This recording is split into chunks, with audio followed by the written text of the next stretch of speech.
Bismillahirrahmanirrahim. Assalamualaikum warahmatullahi wabarakatuh. Kembali lagi kita bertemu di Ama Adi Membaca di episode yang kelima atau mungkin keenam ya. Sekarang kita masuk pada larangan mengucapkan salam kepada orang kafir dan cara menjawab salam mereka. Oh, ini sudah ini ya. Mengucapkan salam ketika bangkit dari majelis dan berpisah. Ini yang kita harus bacakan sekarang ini.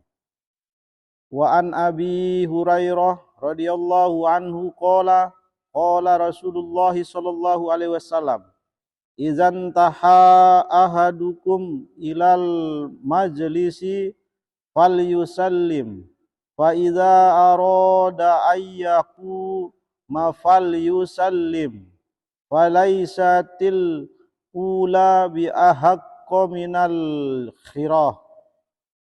Abu Hurairah radhiyallahu anhu berkata bahwa Rasulullah sallallahu alaihi wasallam bersabda, apabila seseorang di antara kamu mendatangi sebuah majelis, hendaklah ia mengucapkan salam. Apabila akan bangkit, hendaklah ia mengucapkan salam, dan salam ketika datang tidak lebih baik dari ketika bangkit. Hadis riwayat Abu Dawud dan Tirmizi. Pelajaran: mengucapkan salam ketika bertemu dan berpisah adalah sunnah. Selanjutnya kita membacakan tentang meminta izin dan adabnya. Bismillahirrahmanirrahim.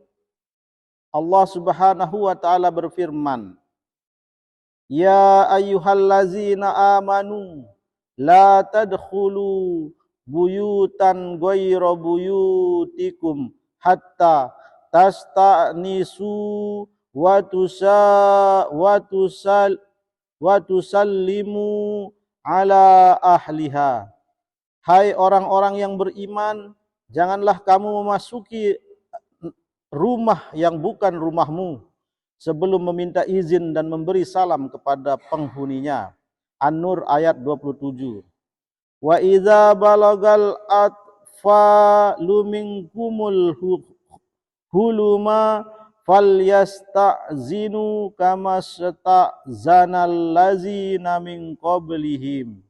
Dan apabila anak-anakmu telah sampai umur balik, maka hendaklah mereka meminta izin seperti orang-orang yang sebelum mereka meminta izin.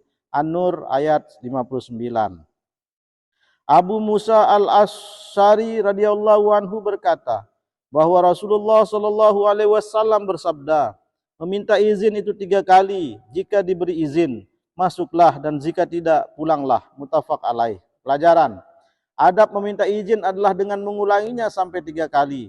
Jika diizinkan sesudah yang ketiga atau sebelumnya, maka diperbolehkan masuk. Tetapi jika tidak diizinkan, tidak diperbolehkan masuk. Tidak boleh meminta izin lebih dari 3 kali. Sal bin Sa'ad radhiyallahu anhu berkata bahwa Rasulullah sallallahu alaihi wasallam bersabda, meminta izin itu disyariatkan untuk menjaga pandangan. Muttafaq alaih. Pelajaran: hikmah disyariatkannya meminta izin adalah untuk menghindari melihat aurat orang yang berada di dalam rumah atau melihat sesuatu yang tidak boleh dilihat. Rabi'i bin Hirasi radhiyallahu anhu berkata, seseorang dari Bani Amir berkata kepadaku bahwa ia pernah meminta izin kepada Nabi sallallahu alaihi wasallam ketika beliau berada di rumah. Apakah aku boleh masuk? Lalu Rasulullah sallallahu alaihi wasallam berkata kepada pembantunya, temuilah orang itu dan ajari ia cara meminta izin. Katakan kepadanya, ucapkan assalamualaikum, apakah aku boleh masuk?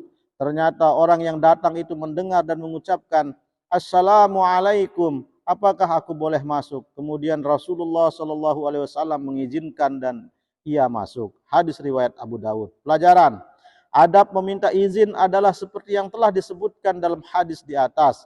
Mendahulukan salam daripada meminta izin adalah sunnah.